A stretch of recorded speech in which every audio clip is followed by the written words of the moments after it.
مولانا ابو القاسم محمد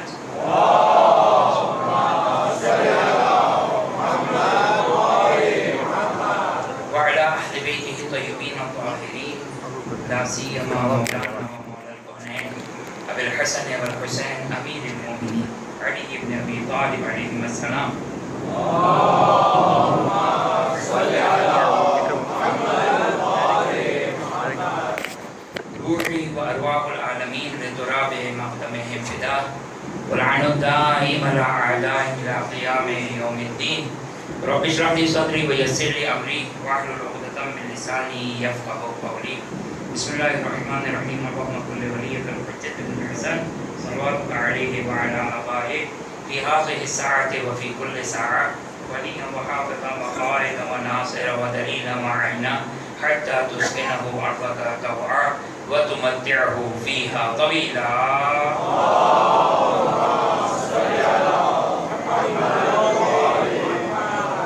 اللهم عجل لوليك الفرج واجعلنا من أنصاره وأعوانه وأتباعه وشيعته المستشهدين بحمده.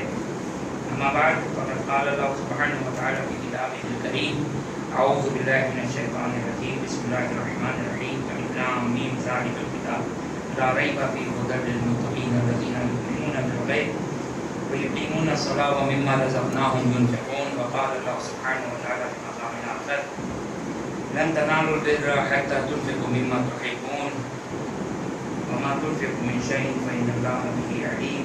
وقال الله سبحانه وتعالى أعوذ بالله من الشيطان الرجيم بسم الله الرحمن الرحيم إنما يريد الله ليذهب عنكم الرجس أهل البيت ويطهركم تطهيرا.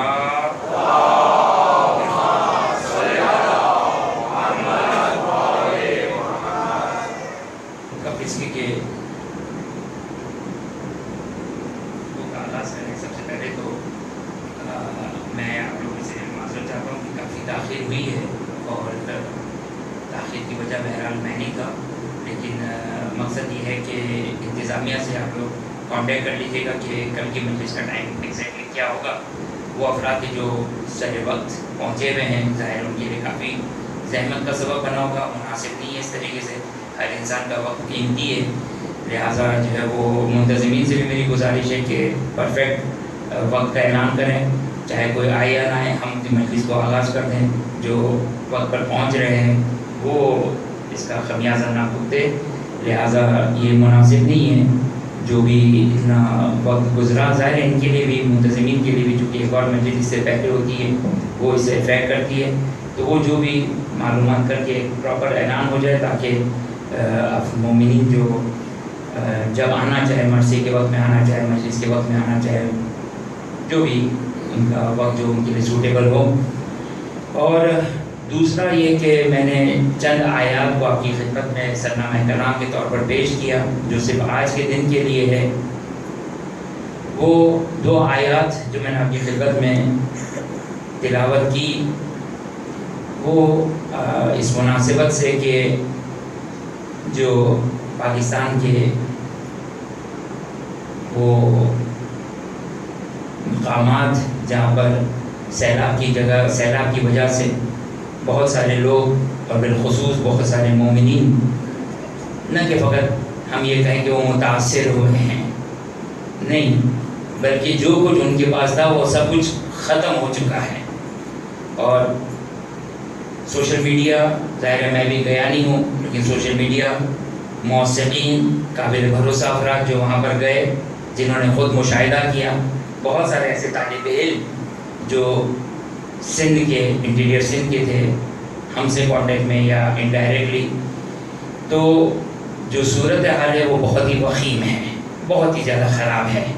اور یہ دو آیت کہ جس کو میں نے سرنامہ کلام قرار دیا، ہم سب کی شرعی ذمہ داری ہے. اور بہرحال تقریباً 24 گھنٹے سے زیادہ ہوئے مجھے کراچی آئے ہوئے، میں نے وہ چیز احساس نہیں کی جو ایک درد ہونا چاہیے تھا. معذرت چاہتا ہوں جن سے میری ملاقات ہوئی، میں ان کو کوئی سنانا نہیں چاہ رہا ہوں، لیکن ظاہر ہے اخبار یا خبریں یا رپورٹ ان تک نہیں پہنچی. میں کوئی ولی اللہ نہیں ہوں کہ میرا دل وہاں پہ کسی مومن کا درد ہو تو میرے دل میں درد ہو، نہیں. چونکہ ہمارا طالب علموں سے رابطہ تھا، وہ طالب علم کے جو ڈائریکٹ خود متاثر ہوئے، ان کے شہر، ان کے گاؤں، ان کے دیہات متاثر ہوئے. میں نے کہا کہ لفظ متاثر نہ کافی ہے یہ سمجھانے کے لیے. متاثر کا مطلب یہ ہوتا ہے کہ بھائی تھوڑا بہت نقصان ہو گیا، نہیں، ان کے پاس جو کچھ تھا سب کچھ قربان ہو گیا، سب کچھ ختم ہو گیا، سب کچھ ختم ہو گیا. یعنی وہ روڈ پر آ گئے ہیں. بلکہ جو بعض شرعی لوگوں نے شرعی سوالات بھی بعض لوگوں نے پوچھے، یعنی ایک ہوتا ہے روڈ پر آ جانا، نہیں، بعض اوقات تو ایسا لگتا ہے کہ سوال کرنے والے نے، شرعی سوال کرنے والے نے سوال کیا کہ اگر کوئی پانی میں ہو تو وضو کس طرح کریں. یعنی یہ صورتحال ہے. کہیں ایک جگہ سے دوسری جگہ ہجرت کرنا ممکن نہیں ہے. حتیٰ یہ کہ اگر آپ انہیں پیسوں کے ذریعے سے اگر مدد کریں تو وہ بھی ان کے لیے فائدہ نہیں ہے، کیونکہ کوئی چیز ہو کہ جس کو وہ خریدے اور کھائے، خریدنے کے قابل نہیں. کوئی چیز ہو تو خریدی جا سکے. لہٰذا یہ ہم سب کی شرعی ذمہ داری ہے. ممکن ہے واجب کفایہ کی حد تک ہو، میں کوئی کنفرم بات نہیں کر رہا ہوں. اور ان حالات کی وجہ سے جو ڈیتھ ہو رہی ہے، انتقال ہو رہے ہیں، کہنے والے نے یہ بیان کیا کہ انتقال ہونے کی وجہ توجہ کیجیے گا، انتقال ہونے کی وجہ بھوک ہے.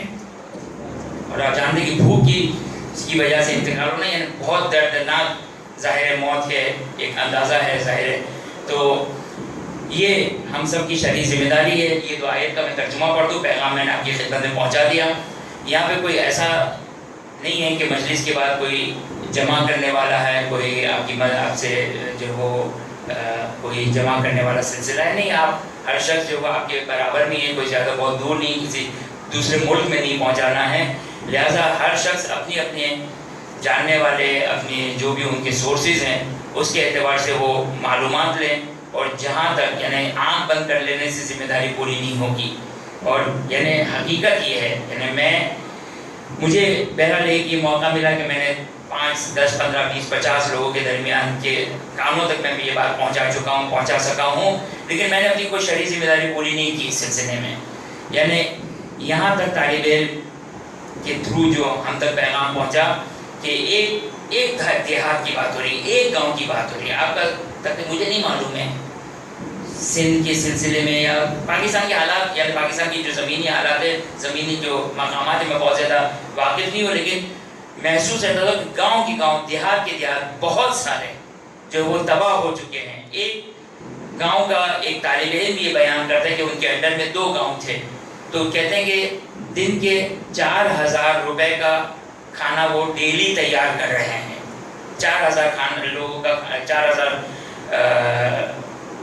میں اگر اشتباہ کر رہا ہوں 4000 تک نہیں ہو سکتا ہے، یہ تعداد بھول گیا میں، 4000 لوگوں کا کھانا تھا شاید.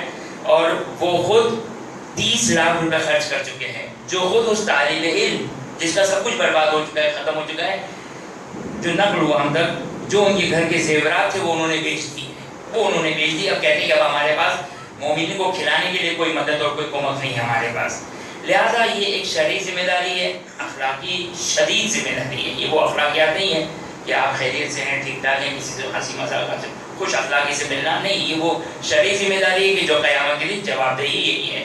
یہ فقط مستحبات اور تاکیدی مستحب کی بات نہیں ہے. میں نے کہا کہ ممکن ہے جو ہے وہ واجب کفایہ کی حد تک ہو. اور اگر اس قسم کی باتیں ہیں کہ واقعا لوگ بھوک سے مر رہے ہیں تو قطعاً واجب کفایہ ہے، قطعاً واجب کفایہ میں مجھے کوئی شک نہیں ہے. اب ہم بہرحال اپنے تحت جتنا بھی ہو سکے کوشش کریں، جتنی مدد کر سکتے ہیں مدد کریں. اور اپنی جو لگژریس لائف ہے، اپنی جو آرام دہ لائف ہے، اس میں سے جتنا کاٹ سکتے ہیں، جتنا کم کر سکتے ہیں. کیونکہ بہرحال یہ جو صورتحال ہے یہ 1-2 دن کی صورتحال نہیں ہے. نہیں معلوم کہ کتنا ٹائم لگے گا حالات اسٹیبل ہونے میں. ظاہر ہے جو لوگ ابھی تو صرف ہم ان کو، یعنی جو لوگ کام کر رہے ہیں، ہم تو کچھ بھی نہیں کر رہے ہیں، ہم صرف مائک پہ بول رہے ہیں، صرف مائک پہ بول رہا ہوں میں. جو کام کر رہے ہیں وہ صرف ابھی ابتدائی طور پر 2 کام کر رہے ہیں. ایک ان کے لیے شیلٹر اور ٹینٹ پرووائڈ کر رہے ہیں، ان کے لیے کسی طریقے سے ٹینٹ مل جائے، کوئی شیلٹر ہو جائے ان کے لیے کہ وہ آ کر اپنا سر چھپا سکیں. اور دوسرا کھانے کا بندوبست، کھانے کا جو بھی ابتدائی طور پر کھانے کا کام ہو سکتا ہے وہ کر رہے ہیں. یہ پہلی ذمہ داری اور ضروریات ہے جو پوری کی جا رہی ہے. ظاہر ان کی جان بچانا اور وہ سارے کام تو چلے اس کے لیے شاید بہت زیادہ پیسوں کی ضرورت نہ ہو، لیکن وہ ایک الگ ذمہ داری ہے. تو یہ 2 بنیادی کام ہیں. اور میں نے آپ کی خدمت میں عرض کیا جو ماشاءاللہ الحمدللہ جن تک پیغام پہنچا انہوں نے بہت اپنے حساب سے کوشش کی. اور انشاءاللہ خدا نے ہر مومن و مومنات کو تمام بلاؤں سے محفوظ رکھے، ان کے رزق میں اضافہ کرے، اور ہمیں توفیق دے کہ ہم جو ہے وہ یعنی یہ جس طرح وہ امتحان میں گرفتار ہے، ہم بھی امتحان میں ہیں. یہ یاد رہے، وہ لوگ ان لوگ کا امتحان نہیں ہے فقط، یقینی طور پر ان کا امتحان ہے، صبر کا امتحان ہے، صرف صبر کا امتحان ہے کہ وہ خدا سے کوئی شکوہ تو نہیں کر رہے، خدا سے کوئی گلا تو نہیں کر رہے، خدا سے نعوذ باللہ من ذالک کوئی جھگڑا تو نہیں کر رہے. یہ ان کا امتحان ہے، یہ ان کا امتحان ہے. ہمارا امتحان یقینی طور پر ہمارا بھی امتحان ہے کہ ہم نے ان کے سلسلے میں کتنا خیال رکھا، ہم نے کیا مدد کی، اپنے حساب سے کیا مدد کی. یہ 2 آیت کی جس کو میں نے سرنامہ کلام قرار دیا. بچوں کے لیے فقط اس کا ترجمہ پڑھ لوں کہ جو میری اس گفتگو سے جو ریلیٹ کرتا ہے، کہ ایک سورہ بقرہ کی ابتدائی آیت، اعوذ باللہ من الشیطان الرجیم، بسم اللہ الرحمن الرحیم، الف لام میم ذالک الکتاب لا ریب فیہ ھدی للمتقین الذین یؤمنون بالغیب ویقیمون الصلاۃ ومما رزقناہم ینفقون. صدق اللہ العلی العظیم. کہ یہاں پر اس کتاب کو بیان کیا گیا کہ یہ ہدایت دینے والی ہے متقین کو، نہیں کہا لوگوں کو. یہ میں نے پچھلے سال کی شاید آپ کی خدمت میں راسخون بالعلم کے ذیل میں شاید گفتگو کی تھی، تو کہا کہ یہ کتاب ہدایت دینے والی متقین کی. متقین کس کو کہتے ہیں؟ 3 صفات بیان کی، 3 صفات ابتدائی طور پر 3 صفات بیان کی. پہلی صفت غیب پر ایمان لانے والے ہوں. اب غیب کیا ہے؟ یہ غیب کیا ہے یہ خود ایک تفصیلی گفتگو ہے، لیکن روایتوں میں جس کو غیب کہا ہے وہ غیبت امام زمانہ عجل اللہ تعالی فرجہ شریف ہے.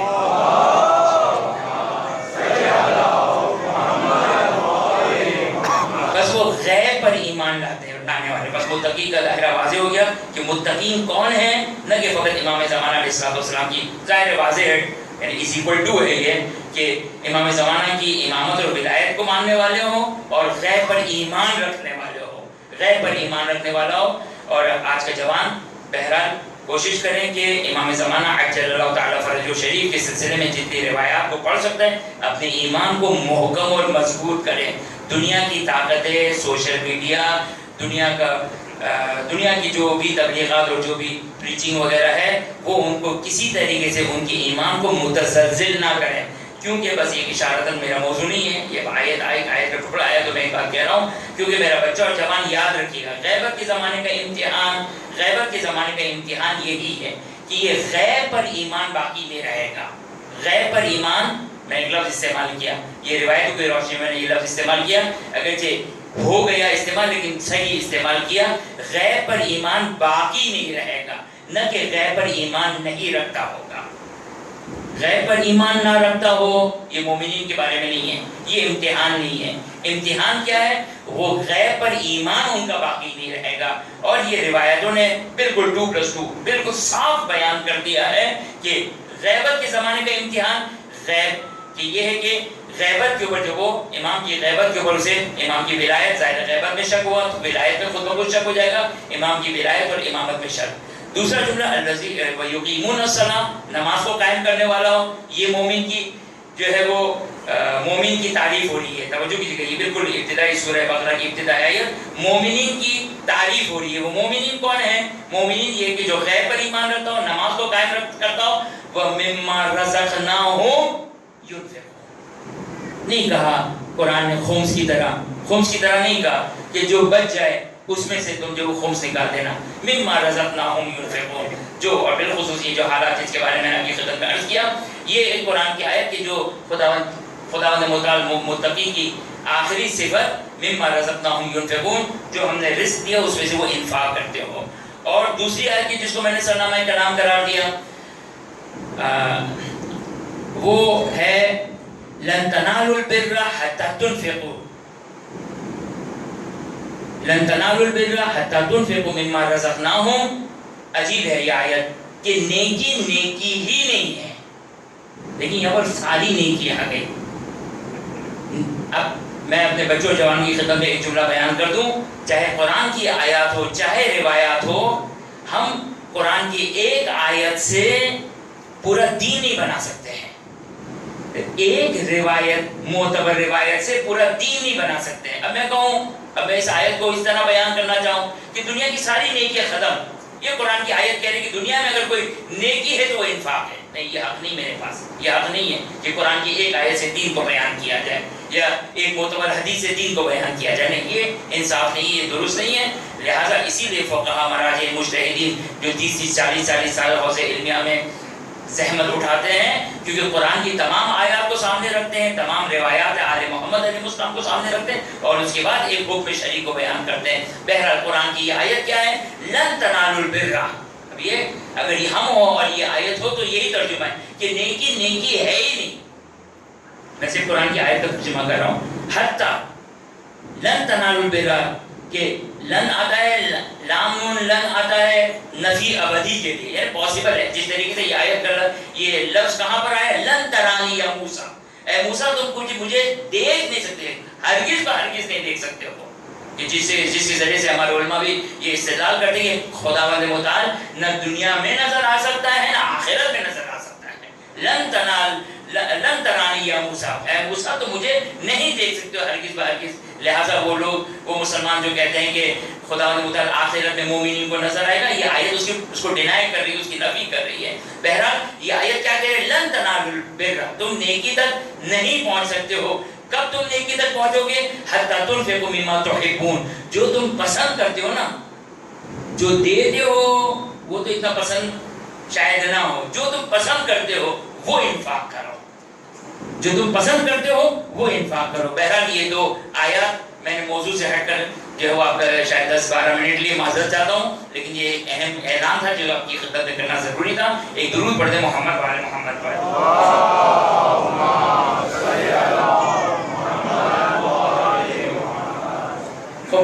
عنوان آپ تک پہنچا ہوا ہے کہ جو ہمارا یہ چند روزہ گفتگو کے لیے موضوع سخن ہے وہ یہ کہ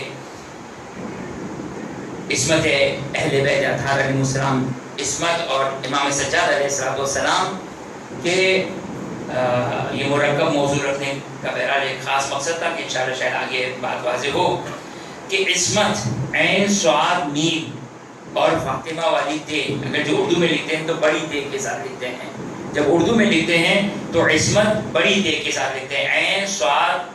اب یہ میں کس کو سنا رہا ہوں بڑی تے، بچوں کو تو سمجھ میں نہیں آتی چھوٹی تے اور بڑی تے، لیکن بہرحال جو ہے وہ عین صاد میم اور تے، یہ عصمت اردو میں استعمال کیا جاتا ہے، لیکن عربی میں ہے اس کا چونکہ اس کی جو روٹ ورڈز ہے عین صاد میم، عین صاد میم اور فاطمہ والی ہے، یعنی اگر اس کو میں اسٹاپ کر کے پڑھوں تو عصمہ، عصمہ، جس طرح فاطمہ ہم پڑھتے ہیں، فاطمہ پڑھتے ہیں، اس طرح عصمہ۔ لیکن بہرحال یہ میں عصمہ تو نہیں پڑھ سکتا ہوں، مجلس کے درمیان لفظ عصمت ہی لے کر آؤں گا میں، جس طریقے سے ہم ولایت پڑھتے ہیں، ولایت بھی بہن ہی اسی طریقے سے ولایہ ہے، ولایہ ہے فاطمہ کی طرح، اس کے آخر میں بھی تے یا ہے جو بھی آپ اس کو کہیں ولایہ ہے، ورنہ بہرحال ولایت کہا جاتا ہے عصمت۔ عصمت در حقیقت یہ آیت کی جس کو سرنامہ کلام قرار دیا، بہترین ہے، یہ وہ آیت ہے جو عصمت کے اوپر دلیل ہے، عصمت کے اوپر دلالت کرتی ہے۔ عصمت انشاءاللہ اس سلسلے میں ہماری گفتگو رہے گی، اور بہرحال یہ ہمارا موضوع ہے، اور چوتھے امام کے حالات کے اعتبار سے جو بھی اس کے ساتھ ہمارے موضوع کے ساتھ منسلک باتیں ہوں گی وہ انشاءاللہ کی خدمت میں بیان کریں گے۔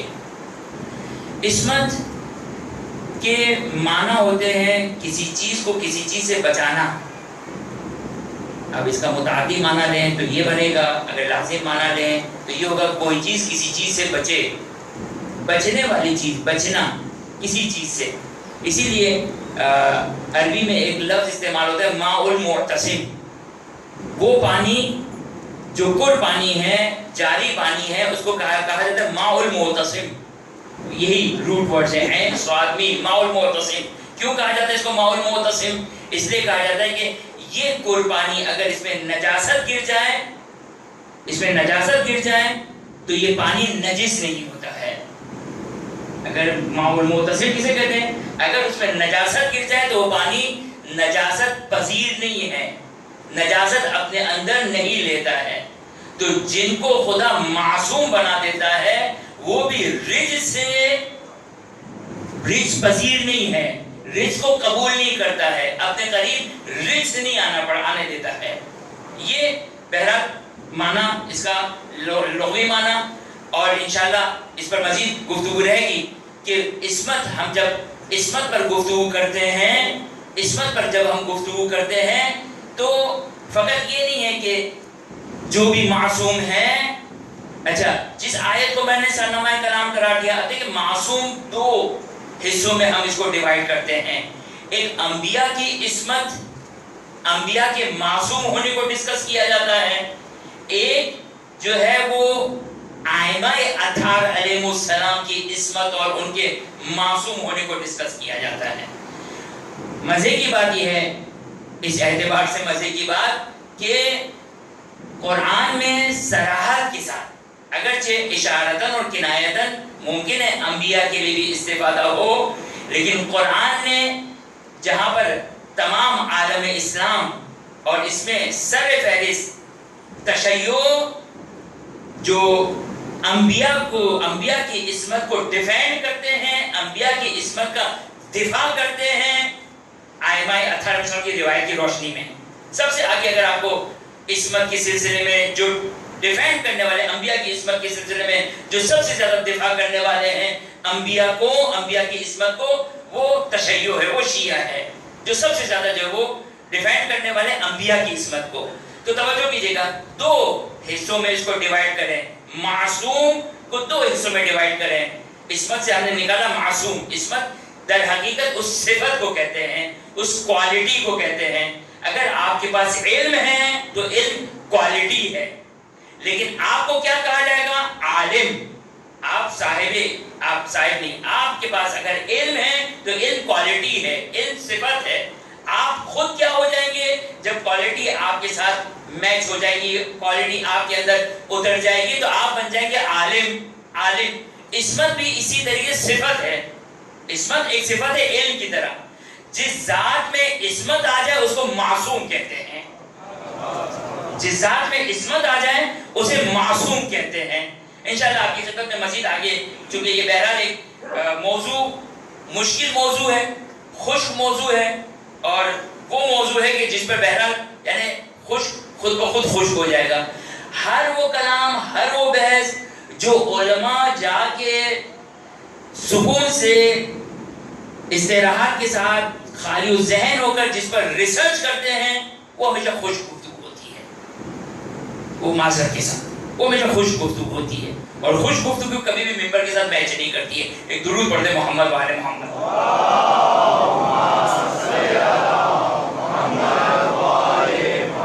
لہذا بہرحال اس سے جو مخصوص چیزیں ہوں گی جو میں آپ کی خدمت میں بیان کرنے کی کوشش کروں گا کہ آسان الفاظ میں جو بھی بیان کر سکوں میری توان میں ہوگا۔ بس عصمت ایک صفت ہے، جس ہستی میں ہے، جس ذات میں ہے، وہ معصوم ہو جاتا ہے۔ اور آپ کی خدمت میں یہ بات عرض کر رہا تھا کہ انبیاء اور ائمہ تشیع، چونکہ ائمہ کی عصمت صرف اور صرف خاصہ ہے، خصوصی طور پر، اسپیشل طور پر یہ وہ عقیدہ ہے کہ جو صرف اور صرف شیعہ قائل ہیں اس بات کے کہ امام معصوم ہونا چاہیے، امام معصوم ہونا چاہیے۔ اب جملہ سن لیجئے، بات آگے بڑھانے سے پہلے ایک جملہ سن لیجئے تاکہ آپ کی جو وہ خاموشی کو بھی جو تھوڑا سا میں توڑوں، کہ توجہ کیجئے گا، یہ عصمت ائمہ کی عصمت کے قائل فقط و فقط کون ہے؟ فقط و فقط شیعہ ہے۔ اس کو شیعوں کو آسان الفاظ میں خاصہ، یعنی یہ شیعہ امامت کے عصمت کے قائل ہے۔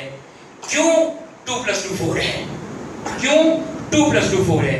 اس لیے کہ عصمت دکھائی دینے والی چیز نہیں ہے، عصمت وہ ہے کہ کوئی خدا یا رسول بتائے کہ یہ معصوم ہے تو وہ معصوم ہوتا ہے، کسی کے ماتھے پہ نہیں لکھا ہوتا ہے۔ لہذا ہم کہتے ہیں کہ چونکہ ائمہ کی عصمت کو اللہ اور رسول نے بتایا تو ہم قائل ہوئے۔ اب وہ کیسے قائل ہوں؟ کیونکہ وہ بھی جانتے ہیں کسی کے ماتھے پہ تو نہیں لکھا ہے، وہ بھی جانتے ہیں کسی کے ماتھے پر نہیں لکھا، جن کے بارے میں کہا ان کو مان نہیں سکتے ہیں، جن کے بارے میں کہا ان کو مان نہیں سکتے ہیں۔ لہذا یہ آیت کہ جس کو سرنامہ کلام قرار دیا، انما یرید اللہ لیذھب عنکم الرجس، اس یہ آیت ایک مورد نزاع، مورد بحث، مورد اختلاف بین شیعہ و سنی قرار پائی آیت، اور شدید اختلاف کہ کس طرح آئمہ اطہار علیہ السلام نے اس آیت سے اہل بیت کے لیے عصمت کو پروف کیا، ثابت کیا، اور پوری توان کے ساتھ، پوری قدرت کے ساتھ، پوری طاقت کے ساتھ، اب جو بھی آپ طاقت کا نام دینا چاہیں، ایک طاقت رحمانی ہوتی ہے، دوسری جو بھی طاقت آپ کو بنانی ہو، پوری طاقت کے ساتھ جواب دیا، اعتراض کیا شیعوں کے اس استدلال کے اوپر کہ جو قرآن کی اس آیت سے آئمہ کی عصمت کو ثابت کرتے ہیں۔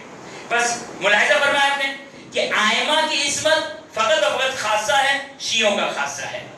انبیاء کی عصمت تمام مسلمان متفق اس بات کے کہ نبی معصوم ہوتا ہے، لیکن آپ کی خدمت میں ایک بات عرض کی میں نے کہ شیعہ اپنی پوری طاقت کے ساتھ، پوری قدرت کے ساتھ انبیاء کی عصمت کا دفاع کرتے ہیں۔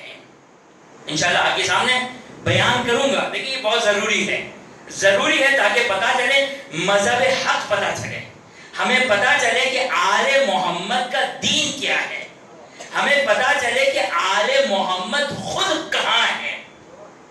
یہ اگر ہمارے بچوں جوانوں تک نہیں پہنچایا گیا تو بہرحال جو بھی ہے، بہرحال اس کے اواخر اور اس کے رزلٹ وہ اپنے مقام پر، لیکن توجہ کیجئے گا یہ دو لوگوں کے بارے میں، دو گروپس میں، دو حصوں میں اس کو ڈیوائیڈ کریں، ایک نبی کی عصمت، ایک نبی کا معصوم ہونا، ایک امام کا معصوم ہونا۔ اچھا، تمام عالم اسلام قائل ہے اس بات کے کہ نبی معصوم ہوتا ہے، شیعہ کا خاصہ ہے، شیعہ کی اسپیشلٹی ہے کہ وہ قائل ہے اس بات کے کہ ان کے امام معصوم ہوتے ہیں۔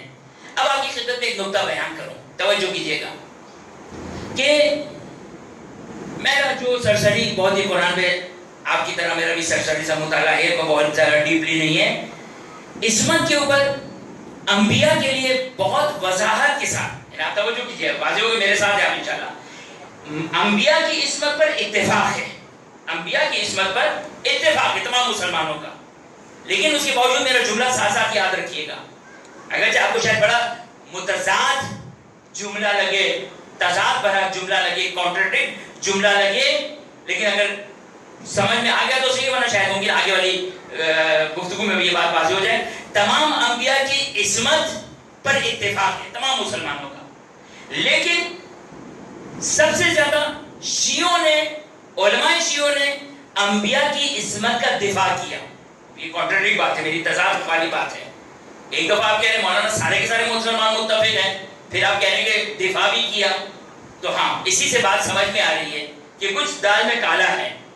انبیاء کی عصمت، چونکہ قرآن نازل ہوا، قرآن میں دو قسم کی آیتیں، پچھلے سال کا میرا موضوع آیات محکمات، آیات متشابہ، آیات محکمات، آیات متشابہ، کہ دو قسم کی آیات کو قرآن نے رکھا کہ خدا اس کا فلسفہ جاننے والا ہے، خدا اس کی حکمت کو جاننے والا ہے، لیکن ایک حکمت جو میرے بہت ہی ناقص عقل میں آنے والی ہے، بہت ہی چھوٹی سی حکمت جو میری ناقص عقل میں آنے والی ہے، کہ خدا نے دو قسم کی آیات کو رکھا اور اعلان کر دیا اس میں آیات محکمات بھی ہے، آیات متشابہ بھی ہے، یہ بتانے کے لیے، یہ خدا کو کروانے کے لیے کہ خدا امت رسول سے یہ کروانا چاہتا تھا کہ امت خود قرآن سے استفادہ نہ کرے، خود قرآن سے اجتہاد نہ کرے، بلکہ در آل محمد پر آئے۔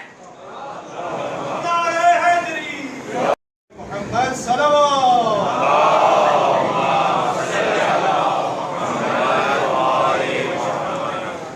قرآن میں دوبارہ ریپیٹ کر دوں کہ کہیں جوش خطابت میں یہ لفظ مس نہ ہو گیا ہو، قرآن نے دو چیزوں کو رکھا، دو قسم کی آیات کو رکھا، آیات محکمات میں اور آپ پڑھ سکتے ہیں، سمجھ سکتے ہیں، پڑھ سکتے ہیں، سمجھ سکتے ہیں۔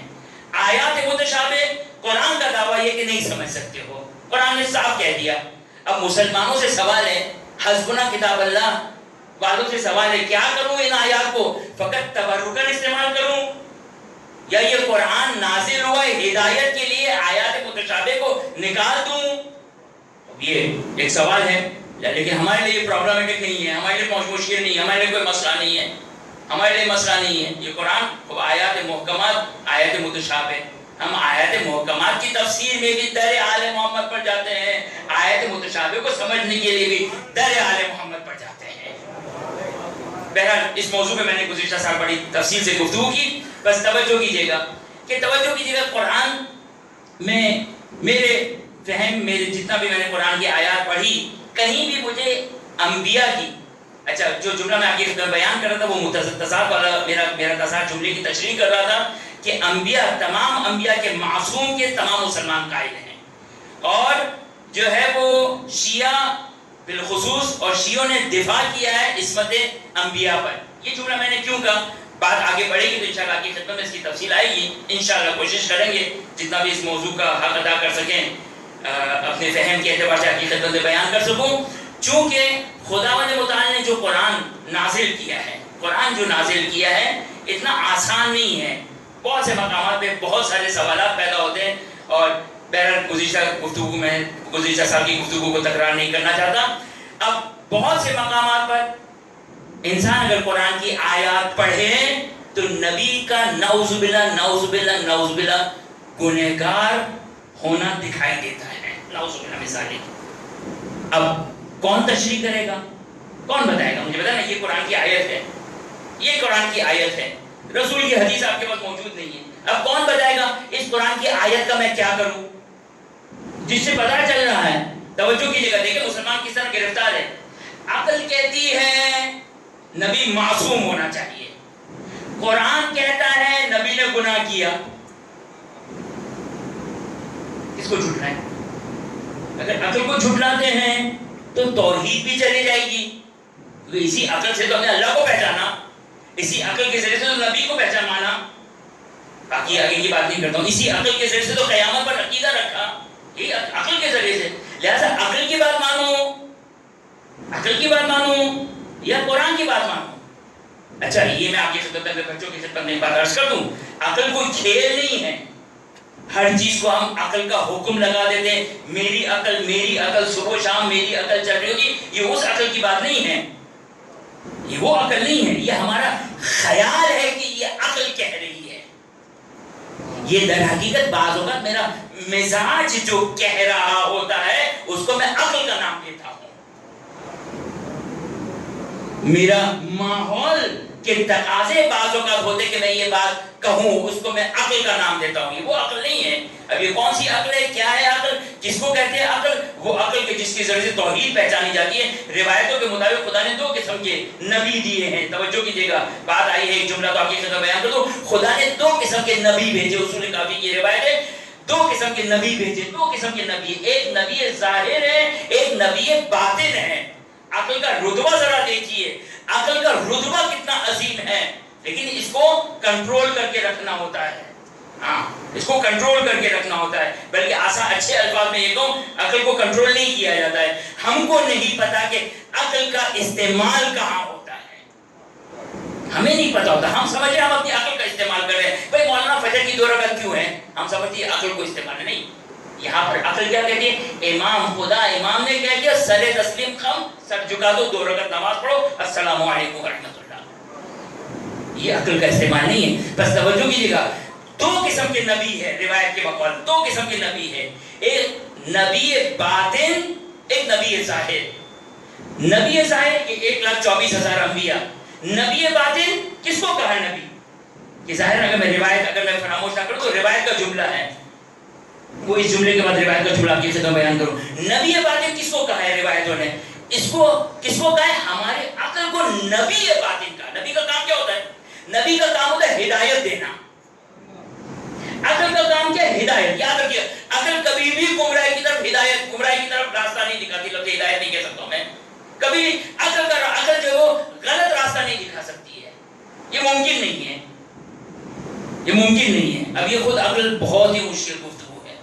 اگر شوق ہے، اور ہونا چاہیے شوق، جا کے اصول کافی ہے. اب بیچارے بچے جس طرح ساری مشکل کتابوں کا حال ہوتا ہے، وہ اصول کافی کھولتے ہیں، سب سے پہلا چیپٹر شیخ یعقوب کلینی علی اللہ مقامہ، کہ واقعا ہمارا سلام ہو، شیخ یعقوب کلینی سب سے پہلا چیپٹر وہ عقل و جہل کا نکلتا ہے. 2 4 5 دن بڑی محنت سے یہ حدیثیں پڑھی، 20 30 40 تھک جاتا ہے انسان. لہٰذا اصول کافی میرا بچہ اور جوان شروع کریں، آگے سے شروع کریں، اور بالخصوص آپ کے مزاج کے اعتبار سے کتاب الحجت سے شروع کریں.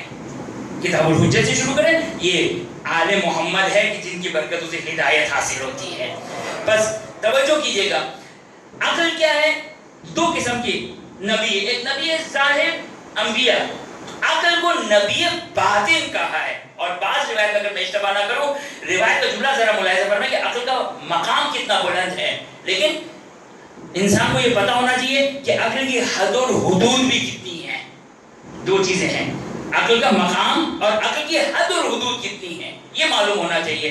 عقل کا مقام کہ بعض روایتوں میں کہ اگر عقل نہ ہو تو انسان توحید نہیں سمجھ سکتا. یعنی توحید کا عقیدہ کس پر ڈیپینڈ کرتا ہے؟ عقل کے اوپر.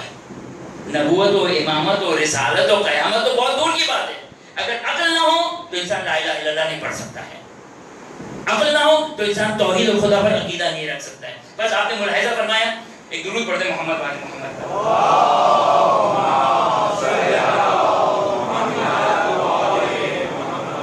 بس توجہ کیجئے گا کہ نبی کا معصوم ہونا اب کیا ہے؟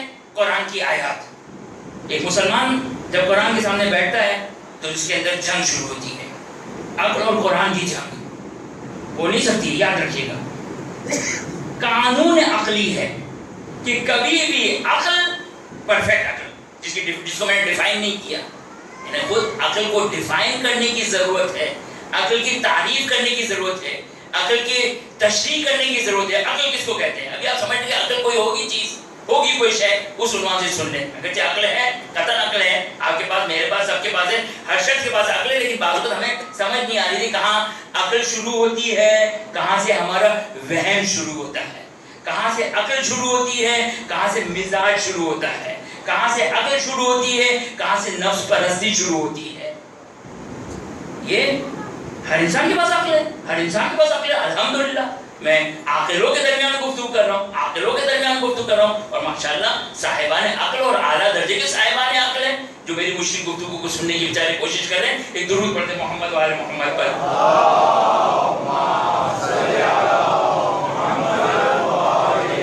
بس توجہ کیجیے گا، مسلمان جب قرآن پڑھتا ہے تو یہ دو چیزوں کے درمیان گرفتار ہے. کس کے درمیان؟ عقل کہتی ہے کہ نبی کا معصوم ہونا چاہیے، قرآن کی آیات کہتی ہے حضرت موسیٰ نے یہ کیا، حضرت آدم نے یہ کیا، حضرت ابراہیم نے یہ کیا، اس کو کیا کریں؟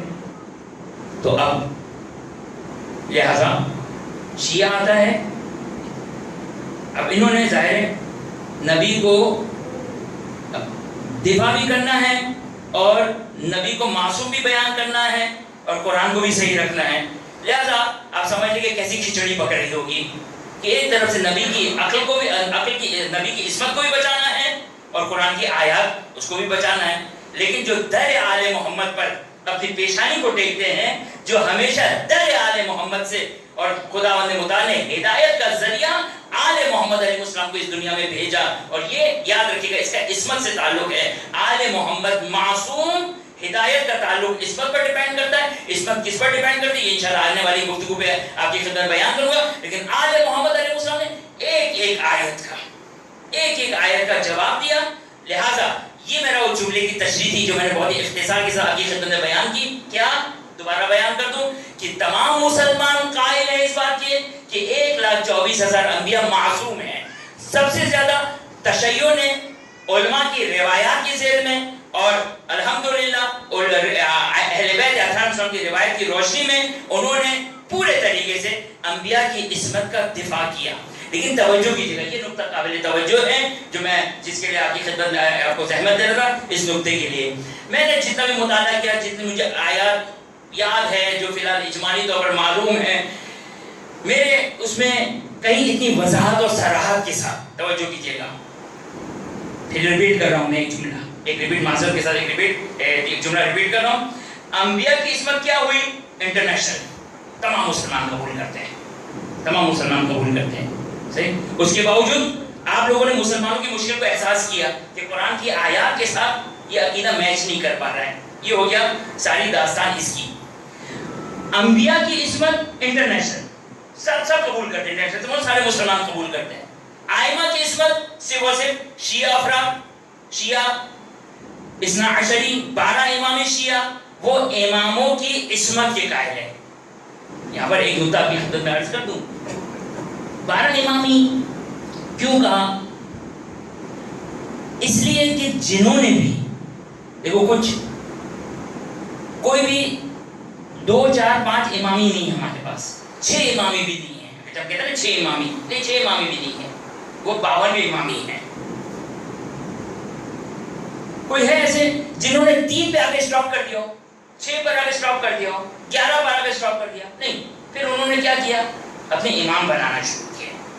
تو 12 سے کم عدد والا امامی کوئی نہیں ہے، کیونکہ ان کو کھینچ کر لے کر آنا ہے. کہاں تک لے کر آنا ہے؟ تمام مسلمانوں کا اجماع ہے کس بات کے اوپر کہ ان من ولد حسین علیہ السلام کہ یملأ الارض قسطا وعدلا کما ملئ الظلم وجورا. تمام مسلمانوں کا اتفاق ہے کہ حسین کا سلام اللہ علیہ کا ایک فرزند ہوگا جو زمین کو عدل و انصاف سے بھر دے گا، جس طرح زمین ظلم و جور سے پر ہو چکی ہوگی. اور اس کی عصمت یا اس کو امام مانتے ہیں سارے مسلمان مانتے ہیں، ہاں یہ 1,24,000 والے سارے مسلمان مانتے ہیں جو 1,24,000 کے عصمت کی بھی قائل ہیں، وہ بھی امام زمانہ کا عقیدہ رکھتے ہیں، لہٰذا 12 سے کم کوئی نہیں ہے، 12 سے زیادہ والے ملیں گے ہمیشہ. یہ جملہ شاید میں نے پہلی دفعہ اس انداز سے بیان کیا، سوچا میرے ذہن میں بھی آیا اور بیان کر کے آپ کی خدمت میں. آپ بھی سوچیے گا کہ جو بات میں نے کہی ہے وہ آیا جو کہ وہ صحیح ہے یا صحیح نہیں. لہٰذا توجہ کیجیے گا. جتنے بھی میں نے جملہ کہا جس کی تشریح کے لیے جملہ کہا تھا، وہ جملہ آپ لوگ بھول گئے ہوں گے نا. ایک درود پڑھتے محمد والے محمد پر.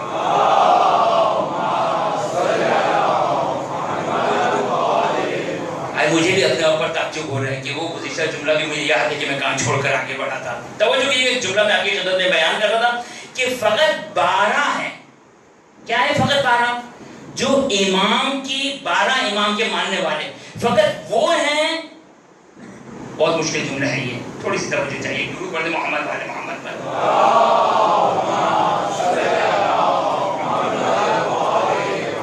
وہ 12 ہیں جو عقیدہ عصمت کے قائل ہیں. کیوں کہا میں نے یہ بات واضح ہے؟ کیوں کہی میں نے بات؟ کیونکہ جو بھی اس پٹری سے اترا اس کو عصمت ثابت کرنی پڑے گی. عصمت ثابت کرنے کے بجائے عقیدہ عصمت کو چھوڑ بیٹھو. لہذا زیدیہ، جارودیہ، جتنے بھی اسماعیلیہ، اوہرا، جو بھی ہیں، یہ سب کے سب لابد ضروری ہے کہ یہ لوگ قائل ہوں اس بات کے امام معصوم نہیں ہونا چاہیے. تو عصمت کسی کے ماتھے پہ نہیں لکھی، کسی کے ماتھے پہ نہیں لکھی، تو آپ کہاں سے پروف کریں گے؟ کیسے ثابت ہوگا؟ حدیث لے کر آنا پڑے گا. دلیل لہٰذا دیکھو اس مصیبت سے چھٹکارے کے لیے امام کو ہی عصمت سے اتار دو. لہٰذا یہ میں نے ایک جملہ کا مزید قابل تحقیق ہے انشاءاللہ. 12 اب توجہ کیجیے گا. ایک نقطہ آپ کی زحمت کو انشاءاللہ نزدیک پہ تمام کر رہا ہوں. ایک نقطہ اس پہ نزدیک پہ تمام کر رہا ہوں اپنی گفتگو. توجہ کیجیے گا. انبیاء کی عصمت تمام مسلمان قبول کرتے ہیں. مجھے میرے ظاہری مطالعے میں قرآن کے آیات جتنی میرے ذہن میں اس کے اعتبار سے مجھے کہیں وضاحت کے ساتھ انبیاء کی عصمت، ہاں انبیاء کی فضیلت، انبیاء کو انتخاب کیا گیا، انبیاء کو عظمت دی، لیکن یہ کوئی خطابت تو نہیں ہے نا، یہ کوئی منبر تو نہیں ہے کہ ہم کہیں کہ خدا نے انتخاب کیا تو معصوم ہوگا. نہیں، یہ اس طرح بحث نہیں ہوا کرتی ہے. بحث ہوتی ہے 2+2 4 کر کے ہوتی ہے. لہٰذا استفاہم، قرآن نے بعضوں کو کہا استفاہم، ہم نے انتخاب کیا، ہم نے انتخاب کیا. صراحت نہیں ہے کہ آپ کہیں کہ اس سے عصمت ثابت. لہٰذا میں آپ کی خدمت میں ایک بات عرض کر رہا تھا کیا کہ کوئی آیت بہت واضح طور پر انبیاء کی عصمت کے لیے کوئی دلیل آیت کی شکل میں نہیں ہے. اب کیا اس کی دلیل ہے؟ جب آیت نہیں تو پھر کون بیان کرے گا؟ وہ انشاءاللہ آپ کی خدمت میں بیان کروں گا. لیکن توجہ کیجیے گا کیا انبیاء جو متفقن علیہ ہیں کوئی آیت واضح نہیں ہے. امام جو مختلفن فی ہے اس کے لیے آیت تطہیر موجود ہے.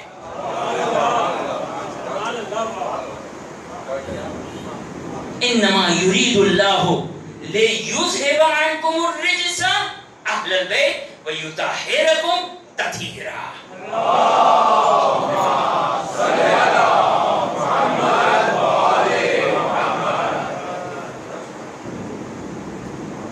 اب کیا سمجھتے ہیں؟ مسلمان آ کر گھٹنے ٹیک دیں، ماشاءاللہ سبحان اللہ نعرے دیتے ہیں، تو پھر یہ 1400 سال کی کہانی تو چلے گی نا. کہ یہ ارادہ تشریعی ہے، یہ ارادہ تکوینی ہے. رج سے مراد یہ نہیں ہے، یوں نہیں ہے، وہ نہیں ہے. اہل بیت کو کبھی کسی کو نکال رہے ہیں، کسی کو داخل کر رہے ہیں، وہ ساری زحمت ہے کہ کچھ کی طرف انشاءاللہ کی خدمت میں اشارہ کر دوں گا. اور الحمدللہ شیعہ علماء دفاع کرتے رہے اور یہ واقعاً خداوند متعال کی طرف سے ہدایت ہے کہ بغیر روایتوں سے اب آپ کو ان اعتراضات کا اس آیت کی ذیل میں، اگرچہ ہمارے پاس روایات موجود ہے کہ یہ آیت اہل بیت کی طہارت کی دلیل ہے، یہ آیت اہل بیت کے رجس سے پاک ہونے کی دلیل ہے، یہ آیت اہل بیت کے معصوم ہونے کی دلیل ہے. لیکن یہ آیت نے بیان کیا، اس کے بعد جو مسلمانوں نے باقی اس آیت کے ساتھ جو بھی کیا، شیعوں نے اس کا دفاع کیا اور اہل بیت اطہار علیہ السلام کی عصمت کو ثابت کیا. بس توجہ فرمایا آپ نے کہ مسلمان، اچھا یہاں پر ایک نقطہ آپ کی خدمت بیان کر دوں، اور ایک اور عصمت کے اوپر آیت دلیل ہے، ایک اور آیت ہے جو عصمت کے اوپر دلیل ہے. اور میں انشاءاللہ یہ آیت پڑھوں گا، بہت سنی ہوئی آیت ہے. یہ جب میں آیت پڑھوں گا تو آپ کے لیے عصمت تھوڑی ایک حد تک واضح ہو جائے گی، لیکن بہت مشہور و معروف آیت ہے. آپ لوگ بعض مومن کے چہروں سے لگ رہے ہیں کہ وہ آیت کے آخر تک پہنچ گئے ماشاءاللہ. بہت ہی مشہور و معروف آیت، ما ینطق عن الهوى ان هو الا وحی یوحی. ما ینطق عن الهوى، یہ کس کے بارے میں آیت ہے؟ یہ آخری رسول ختمی مربت محمد مصطفیٰ صلی اللہ علیہ وسلم.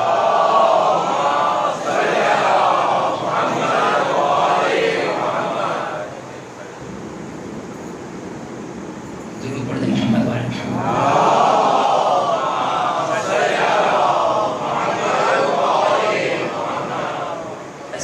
مسئلہ یہ ہے کہ جس طرح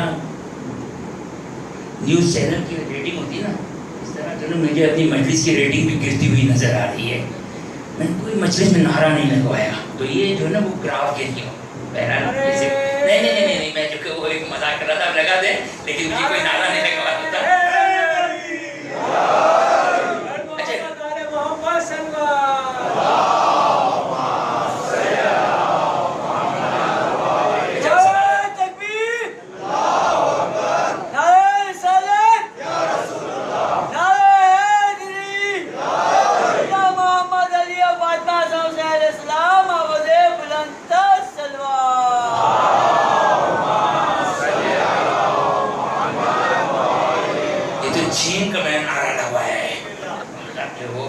اچھا ریٹنگ بھی کون دیتا ہے؟ میں کس کو پوچھنے کیا کس سے؟ یہ جو بات کی ہوتی ہے نا ہماری کلاس، اور گفتگو بہت خوش تھی، صحیح وہ بھی کہاں سے اندازہ لگاتے ہیں؟ عوام میں سننے والوں میں اتنی کوئی ہلچل نہیں تھی. یہ ہمیں پتہ ہے ماشاءاللہ، جو کہ آپ لوگ بڑی توجہ سے سن رہے ہیں اور بڑے غور سے سن رہے ہیں، ایسی بات نہیں ہے. الحمدللہ آپ کا ساتھ ہے تو میں وہاں یہاں تک بیان کر سکیں. ضرور پڑھ دیں محمد والے محمد پر.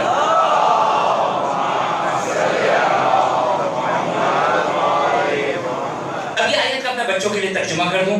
یہ آیت عصمت پر دلالت کرتی ہے. یہاں سے ہمیں عصمت کا ایک بہت بڑا دروازہ ہمارے کھل جائے گا. اگر مزید ضرورت ہے تو کل میں انشاءاللہ میں کیری فارورڈ کرتے ہوئے جو انشاءاللہ کل آپ کی خدمت میں یہ آیت کو بیان کروں گا. ما ینطق، اچھا یہ آیت کس کے بارے میں؟ آخری رسول کے بارے میں، آخری نبی کے بارے میں تمام مسلمانوں کا اتفاق ہے. اور بہرحال یہ آیت بیان کرتی کیا؟ ما ینطق عن الهوى، یہ اپنی خواہش سے کچھ نہیں کہتا. اچھا اب یہ آیت ممکن بہت زیادہ، یعنی یہ ٹکڑا ابھی تک بہت زیادہ واضح کرنے والا نہ، اس کے بعد کا جو ٹکڑا وہ بڑا امپورٹنٹ ہے. ما ینطق عن الهوى ان هو الا وحی یوحی. یہ کمال ہے. آپ بس توجہ کریں، عصمت کو آپ ملا دیں کہ عصمت کس سے کنیکٹڈ ہوا کرتی ہے، عصمت کہاں سے متصل ہوا کرتی ہے. یہ آیت یہ بیان کرے گی، کل ممکن آپ کی خدمت بیان کروں کہ کیا کہہ رہی ہے آیت. ما ینطق عن الهوى ان ہوا، کہ یہ اپنی طرف سے کچھ نہیں کہتا ہے. ان ہوا الا وحی یوحی، جو کہتا ہے وہ وحی الہی ہوتا ہے. بس پتہ چلا عصمت کیا ہے. عصمت کے پیچھے سب سے اہم ترین چیز ہے مغز علم، مخزن علم، معدن علم. علم کا خزینہ ہونا چاہیے. وہ علم کا خزینہ کیا؟ وہ لوح محفوظ سے متصل ہونا چاہیے. یہ آیت بہت ہی واضح طور پر اس کو بیان کر رہی ہے.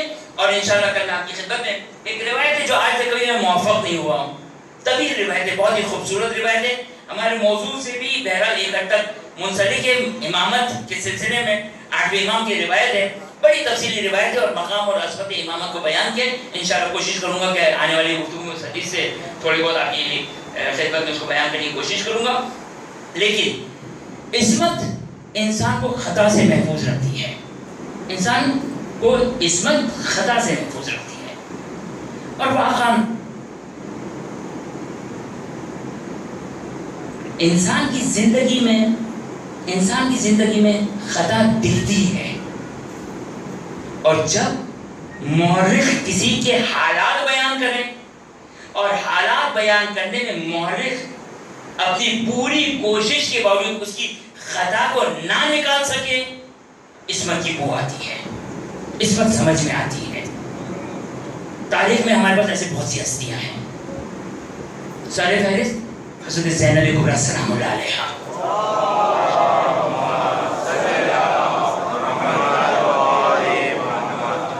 یعنی آپ توجہ کریں کہ حضرت زینب کیا ہے،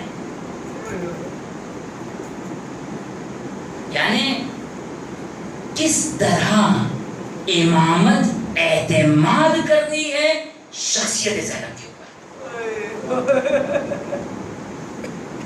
دیکھیں یقینی طور پر عصر عاشور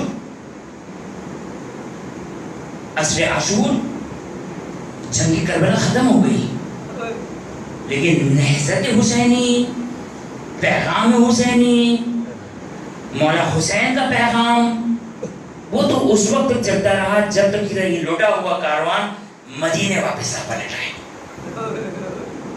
لیکن آپ دیکھ لیجیے، انشاءاللہ مجھے موقع ملا تو کل میں اپنی گفتگو کے درمیان انشاءاللہ اس کو مزید آگے بڑھانے کی کوشش کروں گا کہ کس طرح حضرت خدیجہ، حضرت زینب کے اوپر سلام اللہ علیہ امام اعتماد کر رہے ہیں. امام حضرت زینب پہ اعتماد کیا جا رہا ہے. اگر حضرت زینب ایک عام خاتون ہوتی تو عام خاتون کا کیا حال ہے؟ عام خاتون کے ایک عام انسان جو مصیبت دیدہ ہو، جس کے بھائی کو بے دردی سے مارا گیا ہو، جس کے ایک بھائی کے دونوں بازو کو کاٹا گیا، جس کے دونوں لال کو قتل کیا گیا ہو، جس کے 18 برس کے اکبر کو قتل کیا ہو، جس کے بھائی کی یتیم نشانی اس کا لاشا پامال ہوا ہو، لیکن کوئی ایک مقام دکھا دے جہاں زینب نے اپنے حواس کو کھویا ہو، جہاں پر زینب نے اپنے حواس کو کھویا ہو، اپنے پورے حواس کے ساتھ، اپنے پورے شعور کے ساتھ، اپنی پوری عقل کے ساتھ کس طرح حضرت زینب کبریٰ یہ لوٹے ہوئے کارنامے کو لے کر چلائی. اور آپ کی خدمت میں ایک ٹکڑا نقل کر رہا ہوں، تاریخ سے یہی بات استفادہ ہوتی ہے. نہیں، حضرت زینب فقط بیویوں اور بچوں کو لے کر نہیں جا رہے بلکہ امام کی حفاظت کر رہے ہیں. کس طرح حضرت سجاد کی حفاظت کی، کبھی شام غریبہ حفاظت کی، کبھی 11 محرم کو حفاظت کی. شام غریبہ کو آپ سنتے ہیں نا، ہائے 11 محرم کو کس طرح حفاظت کی. ہائے جب ایک مرتبہ بے کجاوا ناکوں پہ جب ان اسیروں کو سوار کیا گیا، سننے عزاداروں کتنی غربتیں، کتنی مظلومیت ہے.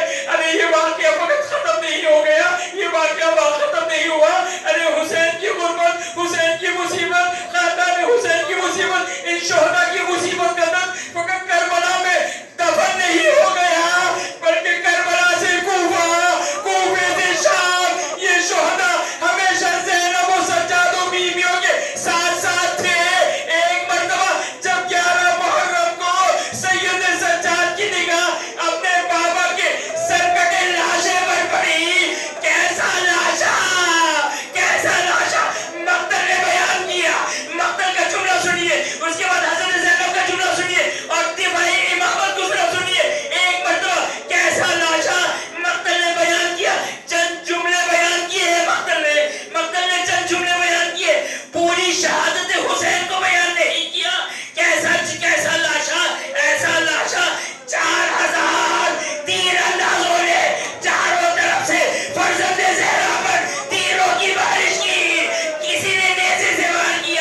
تعلم الذین ظلموا منقلب ینقلبون بار رہنا آنسو کو باعث شفقت قرار فرما خداوند یہ واسطہ دیتے محمد و آل محمد کے محمد و آل محمد علیہ السلام کا واسطہ دیتے خداوند جو مومن مومنات پریشان حالی روزی رزق کی مشکلات میں گرفتار بچوں کی تعلیم بچوں کی شادی بالخصوص وہ تمام مسلمان اور بالخصوص وہ تمام مومن و مومنات جو سندھ کی سیلاب کی وجہ سے زد میں آئے ہوئے ہیں خداوندہ ان تمام مومن و مومنات کو ان تمام مسلمانوں کو حاضر مجلس مومنات کل مومنات کی تمام مشکلات کو دور فرما خداوند کی واسطہ دیتے محمد و آل محمد کی عظمت کا واسطہ حاضر مجلس مومنات منتظمین کے مرحومین حاضر مجلس مومنات کے مرحومین کل مرحوم مومنات کی مغفرت فرما جوار معصومین میں جگہ عطا فرما جو مومنات حج و زیارات کے مشتاق ہیں بالخصوص زیارت سید الشہداء خداوندہ بحق محمد و آل محمد تمام مومنات کو اپنے گھر اہل بیت اطہار مسلم کی زیارت اور بالخصوص زیارت مولا حسین نصیب فرما خداوندہ اپنی آخری حجت امام عصر زمان سلام اللہ علیہ کے ظہور میں